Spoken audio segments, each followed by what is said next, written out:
Hi, everybody. Gary Francione for the Abolitionist Approach. This is Gary Steiner, who is visiting us from Bucknell University. Hi there. And we thought we would talk with you for a few minutes about the issue of discussing veganism with non-vegan friends and relatives.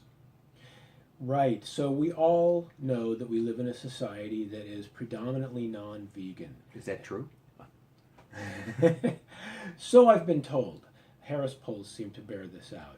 And the question is, so how do we deal with people who are not vegan? How do we try to deliver the message? Should we separate ourselves from non-vegans? Should we not live with them? Should we not interact with them? And I think what Gary and I both want to say is that doesn't make any sense. We live among non-vegans. We want to share our lives with many people who happen to be non-vegan. And what we really have to do in the end is separate the idea of evaluating people from evaluating certain practices that many people happen to participate in. Absolutely. As St. Augustine said in the 5th century and Gandhi said later, hate the sin, love the sinner. So it's really important if you want to educate people. Remember something. The conventional wisdom in our society about animals, the default position, the starting point that most people are at, is that it's okay for humans to use animals. They don't even question it. They think it's okay for us to use animals as long as we treat them humanely. And then we end up having discussions about whether they're being humanely treated or whatnot. But most people think it's perfectly fine to use animals. And then you show up and say, we shouldn't use them at all. It's not an issue of treatment. It's an issue of use. And this is something that people aren't used to hearing. They need to be educated. And if they're exploiting animals, is it wrong? Absolutely wrong. Are they violating the fundamental rights of animals by exploiting them? Absolutely. But they don't understand that.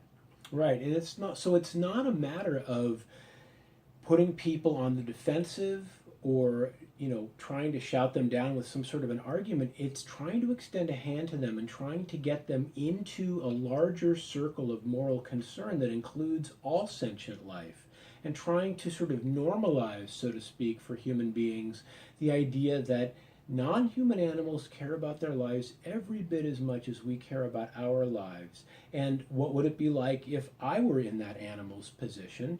I wouldn't want to be harmed or have my rights violated.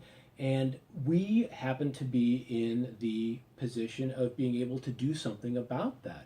One of the things that we can do is try to be very patient and very understanding and very inclusive with all people to try to share this message with them. A question that comes up a lot is, well, what if I'm in a relationship with a non-vegan? Is that okay? And the answer is, if you love somebody who's a non-vegan, then just keep trying to educate that person. The problem is not that you love somebody who's not a vegan. The problem is if you start compromising your position, or you're no longer being clear about it, or you're no longer trying to educate that person. You've got to always be clear as to what the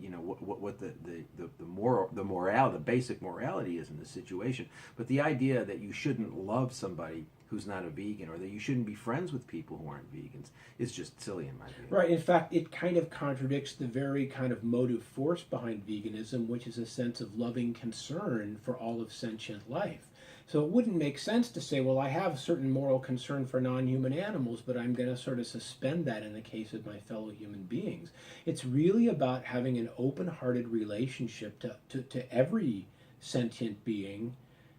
It's a principle of nonviolence. It's a principle of inclusive, sort of loving concern for all of sentient life.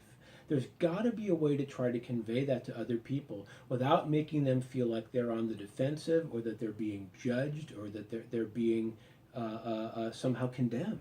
Yeah, and if you're in a relationship with someone and you're trying your best to educate them, and they basically at some point say, look, I don't really care about this issue, then you've got a decision to make as to how you want to go from there. But the bottom line is never stop trying to educate everybody. And that includes the people that you're close to, your family, your friends, the people that you have relationships with. Always try to educate them. Will you come to a point with some of your friends and relatives where they just say to you, I don't care? That may happen. If that happens, then you need to make a decision about how you feel about that situation, and whether you want to continue to invest emotional energy in that. But the idea that you shouldn't love somebody, or that you shouldn't try to educate everybody, or that you should look at everybody who's not a vegan as morally equivalent to being a Nazi is just not helpful at all. Right. I think it's very important to go into every relationship and every encounter with other people with the optimism and the confidence that there is some prospect that you can appeal to the better angels of their nature. Absolutely. Look at everybody as a potential vegan. You know, they've got a spark there, and your job is to ignite it.